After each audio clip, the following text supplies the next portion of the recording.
दोस्तों स्वागत है सही गाड़ी चैनल पर आपका। आज हमारे साथ हैं करमवीर सर और इनके पास भी फोर्ड एंडेवर है। जैसा कि आप देख रहे हैं यहाँ पर बैजिंग है। फाइनली ये न्यूज़ आ गई है कि फोर्ड निकल रहा है, तो जानते हैं हम कि एक फोर्ड ओनर से कि उन्हें कैसा महसूस हो रहा है। बताइए सर।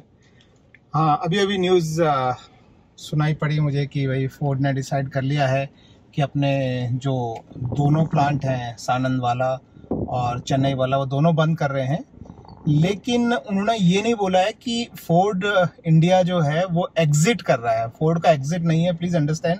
अभी भी फोर्ड इंजन्स जो है एक्सपोर्ट करने के लिए इंजन्स अभी भी इंडिया में बना रहा है इसका और बनाएगा। तो इसका मतलब है कि Ford will still stay in India. पहली बात तो ये है, फोर्ड एग्जिट नहीं कर रहा है। और इसको फोर्ड जो बोल रहा है वो रीस्ट्रक्चरिंग बोल रहा है। तो उसमें इफेक्टिवली ये है कि जो अभी कारें जो इंडिया में बेच रहा है या जो कार इंडिया से सबसे ज्यादा एक्सपोर्ट जो है पूरे world wide, eco sports India में बहुत बनती थी जो एक्सपोर्ट होती थी, वो सारी बंद हो रही हैं। और जहां तक एंडेवर की बात है, पहली बात, आई लव माई कार और एंडेवर बहुत जबरदस्त गाड़ी है, लेकिन एंडेवर इंडिया में नहीं बनती है। एंडेवर मोस्टली जो है वो थाईलैंड से सीकेडी फॉर्म में आती है और इंडिया में चेन्नई प्लांट में असेंबल होती है। तो इसका कोई भी पार्ट इंडिया में नहीं बनता है, सब बाहर से आता है और असेंबल होता है। तो उस केस में मतलब अगर इंडिया में पूरा बंद भी हो जाता है तो भी मोस्टली पार्ट्स वैसे भी बाहर से आते थे, तो बाहर से आएंगे। हो सकता है थोड़ा सा जो है डिले ऐड हो जाए, लेकिन सर्विसिंग वगैरह की बहुत ज्यादा टेंशन नहीं है, क्योंकि फोर्ड एग्जिट नहीं कर रहा है, रीस्ट्रक्चरिंग हो रही है, कार बनाना बंद कर रहा है। और उन्होंने बोला है कि फ्यूचर में वो दूसरी तरह की हाइब्रिड या इलेक्ट्रिकल कार्स जो है वो लेके आएंगे। तो थोड़ा सा हाँ दुख है कि भाई सारी कारों की, फोर्ड की रीसेल वैल्यू जो है वो गिर जाती है इस तरह के केसेस में। लोग को लगता है वो फोर्ड तो छोड़ गया, कार को सर्विसिंग कहाँ से मिलेगी।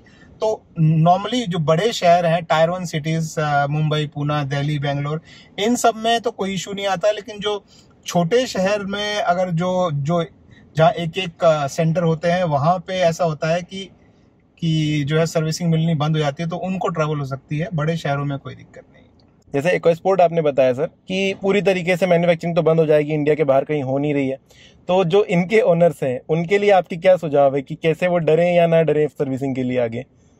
जैसा कि मैंने बताया, टायर 1 सिटीज जो बड़ी सिटीज हैं उनमें तो कोई जो टेंशन की बात नहीं है, क्योंकि इन सिटीज में एटलीस्ट एक जो है वो सर्विस सेंटर सब जगह नॉर्मली रहेगा, अगर फोर्ड इंडिया में रहेगा तो। क्योंकि फोर्ड का कमिटमेंट होता है कि जितनी उनकी वारंटी है और उसके बाद भी एक स्पेसिफिक ईयर्स तक, मतलब कुछ सालों तक वो स्पेयर पार्ट्स प्रोवाइड करें, ये उनकी रिस्पॉन्सिबिलिटी होती है। तो वो किसी भी कंट्री से एग्जिट करते हैं तो कुछ साल तक का उनका प्लान होता है कि इतने साल तक स्पेयर पार्ट्स जो है वो फोर्ड खुद अरेंज करवाएगा। और उसके बाद फिर क्या होता है, वो नॉर्मली 10 साल या इस तरह का पीरियड होता है, और उसके बाद नॉर्मली उतने साल तक में ज्यादातर गाड़ियां खत्म हो चुकी होती है। लेकिन नहीं भी हुई हूं तो हर सिटी में कुछ इस तरह के जो है गराजेस बन जाते हैं। जैसे आप एग्जाम्पल के लिए समझिए, जैसे कि मित्सुबिशी की पुरानी गाड़ियां आती थी, तो अभी वो बहुत सालों से बंद हो चुकी है, तो लेकिन फिर भी शहरों में इस तरह के गराज होते हैं जो प्योरली मित्सुबिशी की गाड़ियों को सर्विस करते हैं, उनके स्पेयर पार्ट्स मंगा के, इंटरनेशनली मंगा के रखते हैं। तो इस तरह से फोर्ड के लिए भी होगा। लेकिन हाँ, overall this is not a good news, specially for small Ford car owners and specially जो टायर 1 टायर 2 सिटीज में जो रहते हैं, सॉरी टायर 2 टायर 3 सिटीज में जो रहते हैं। और जो मतलब रीसेल वैल्यू का भी बहुत सीन होता है खरीदने समय। रीसेल वैल्यू तो यस बहुत ज्यादा गिर सकती है, और जो लोग फोर्ड खरीदना चाहते हैं उनके लिए शायद हो सकता है ये अच्छा टाइम भी हो कि अगर आपको 1 आध साल पुरानी फोर्ड गाड़ी अगर क्योंकि बहुत लोग जो है डिस्ट्रेस सेल भी कर देते हैं ऐसे टाइम में कि वो फोर्ड जा रहा है, अभी जल्दी से बेच दो गाड़ी। तो फोर्ड की गाड़ियां बहुत अच्छी हैं एक्चुअली। तो अगर आप फोर्ड ही खरीदना चाहते हैं तो हो सकता है कुछ लोगों के लिए ये अच्छी बात भी है कि रिसेल में प्राइस जो है गिर जाएगा काफी।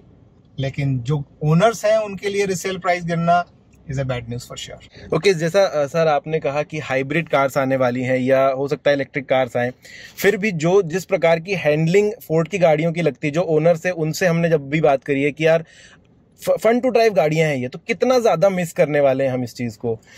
हाँ, एक्चुअली मतलब फोर्ड की गाड़ियां जो है वो इनकी बिल्ड क्वालिटी के लिए मानी जाती हैं। फ्यूल इकोनॉमी तो हमेशा फोर्ड गाड़ियों की कुछ खास अच्छी रहती नहीं है, बट ऐसा बोला जाता है कि these are build like a tank. तो बहुत ही मतलब बढ़िया गाड़ियां हैं, थोड़ी सी महंगी रहती हैं, अब वो लोग हाइब्रिड और इलेक्ट्रिक कार में आने वाले हैं, किस तरह की गाड़ियां हैं, जैसे वो मुस्टैंग बोल रहे हैं, तो वो आप समझिए कि वो मतलब बहुत बड़े स्केल पे नहीं आने वाली है। अगर मुस्टैंग जैसी गाड़ी और वो भी इलेक्ट्रिक में जो है वो लेके आएंगे, तो वो उसका प्राइस रेंज जो है वो बहुत ज़्यादा होने वाला है। और उसके वही फिर जैसे मैंने बताया कि जो बड़े शहर हैं उनमें एक या दो जो है वो सेंटर उनके रह जाते हैं जिसके थ्रू वो लोग सेल करते हैं। तो फिर वो बहुत ही निश मार्केट हो जाता है कि महीने में 1 गाड़ी बेच दी, महीने में 5 गाड़ी मैक्सिमम बेच दी, तो फिर वो बहुत बड़ा मार्केट नहीं रह जाता। और फिर वो सीबीयू रूट से आती है, यानी कंप्लीटली बिल्ट यूनिट्स आती हैं, तो उनके ऊपर टैक्सेशन बहुत ज़्यादा होता है। जब गाड़ी सीकेडी फॉर्म में, जैसे अभी एंडेवर जो है सीकेडी फॉर्म में मंगाई जाती है, कंप्लीटली नॉकडाउन किट, तो उन पे टैक्सेशन कम होता है। लेकिन वही अगर सीबीयू रूट से आएगी तो प्राइस बहुत ज्यादा मतलब बढ़ जाता है। आप समझ लीजिए कि कम से कम 60-70% तक प्राइस जो है बढ़ जाता है। तो अगर वो मान लीजिए मुस्टैंग लेके आते हैं, हाइब्रिड या इलेक्ट्रिक में लेके आते हैं, तो प्राइसिंग बहुत ज्यादा हो जाएगा और फिर बहुत कम लोग होंगे जो खरीद। अब जैसे अगर नॉर्मल मुस्टैंग लेके आए इंडिया में, तो Mustang is one of my dream cars as well. अगर वो एक्चुअल नॉर्मल अगर मुस्टैंग आती है, बट वो इलेक्ट्रिक में लेके आएंगे तो बहुत high pricing and CBU route, custom duty काफी भरनी पड़ती है उसमें, तो बहुत ज्यादा। सो यही चीजें रहेगी मतलब इलेक्ट्रिक कार्स में। मुझे तो लग रहा था कि टेस्ला को टक्कर एक समय दे सकते हैं, बट अभी थोड़ा कम लग रहा है आपसे जानने के बाद।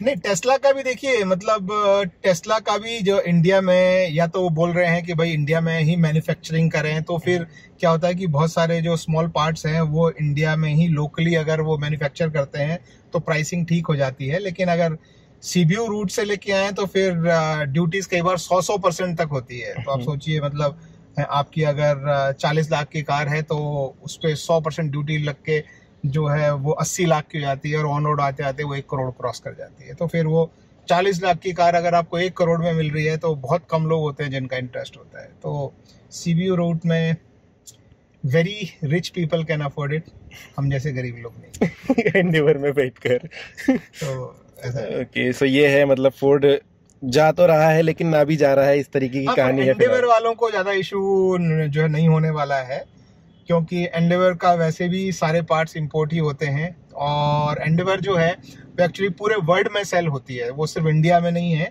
पूरे वर्ल्ड में एवरेस्ट के नाम से सेल होती है। और right hand drive as well as left hand drive दोनों मॉडल बनते हैं, और इजीली पार्ट इंपोर्ट होते हैं। हम लोग खुद जो है कई पार्ट हम लोग साथ में जो है वो ग्रुप बना के कई चीज़ें हम इंपोर्ट करते हैं, जो फोर्ड इंडिया इन कार में नहीं देता है वो हम लोग इंपोर्ट करके और कार में लगवाते हैं, बिकॉज वो इससे कंपैटिबल होते हैं। तो हम ऑलरेडी वो काम करते हैं और आगे भी फ्यूचर में उस तरह का होगा।